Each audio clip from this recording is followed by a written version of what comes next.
We have PK Boston, Managing Director and Head of Asia Research and Economics, Maybank Kim Eng, and still with us is Richard Martin of IMA Asia. So what do you make of the market reaction? They did exactly what was expected. What is it, buy on the rumor, sell on the fact? Yeah, well, I think this was broadly expected. There is very little headroom to do much more until inflation comes off. The headline WPI inflation rate at 6.84% is still uncomfortably high, but real interest rates using the WPI are still mildly positive, and so there was some room to cut, and they've done that. The key, of course, is that they also talk about the current account, and the current account, I think, is going to improve in the current quarter. The trade balance improved quite significantly. Exports are beginning to turn around, and on the services side, you should still see good numbers. So I think the worst is probably behind India in terms of the current account deficit. But for the fiscal year that is ending at the end of this month, the deficit will still be about 4.3% of GDP, which is incredibly large. Yeah. As far as the role of the government, the central bank's concerned, can they stem anything, the further downside from a possible ratings downgrade? The message from Moody's was that high food inflation is credit negative, and Moody's is the only one that actually keeps a stable outlook, whereas the other two, they have India on a negative outlook. Yeah, I think the credit is relatively safe. I don't think they're going to get a downgrade, primarily because they're dealing with the fiscal problem reasonably well. They've done enough to try and ensure that the fiscal deficit comes down to 4.8% of GDP in the next fiscal year, primarily by cutting spending on subsidies and boosting revenues from a number of different sources, but a key one being higher income individuals and corporates, and also by boosting things like a tax on imports of gold and silver, which are pretty popular import items in India. So they've done a few clever things to try and boost revenues and cut spending. Yeah. So, Richard has a question?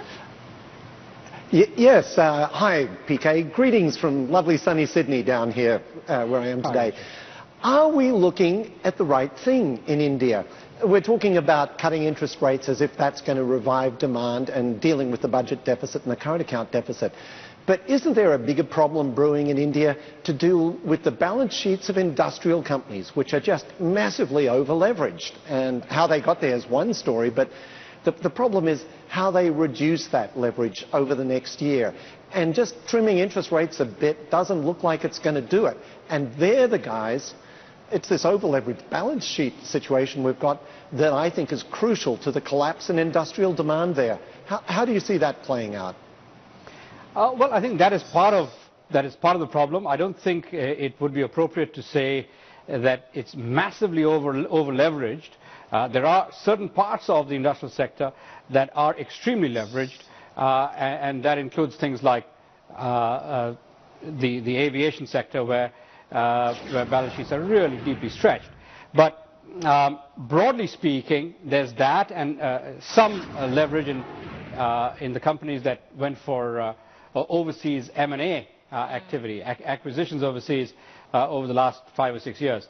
So there are bits and pieces of significant leverage there. But there's also a very significant part of the corporate sector in India that doesn't have that much leverage, including, of course, some of the export-oriented companies that I think are going to be leading the rebound. A lot of people are pricing in maybe one more rate cut for until the year end, maybe another 25.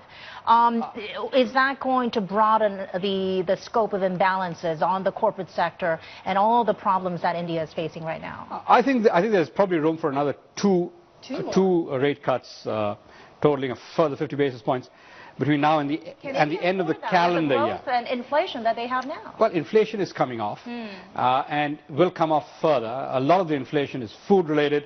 I think the inflation is going to be easing off, especially as we get a better, if there is a better monsoon, which appears likely, given that 2 years ago was the worst in 30 years. So if you get better numbers on that side, with inflation coming off, I think there is quite a bit of room to cut, and especially with the fiscal deficit being reined in. Yeah, Richard, you want to weigh in? Yes, just that last point, PK, the fiscal deficit being reined in. It looks like Chidambaram, as the finance minister, is banking on underspending his budget to help get to his deficit target. But is that realistic? We've got elections coming up in 2014. We're barely a year out for them. And surely this government is just going to spend to try and win its way back in 2014. Doesn't that make further rate cuts and a shrinking in the fiscal deficit unlikely as we get towards the end of this year? Well, they'd love to be able to spend. They fully recognize they cannot, because they have spent the first 3 or 4 years doing just that, overspending.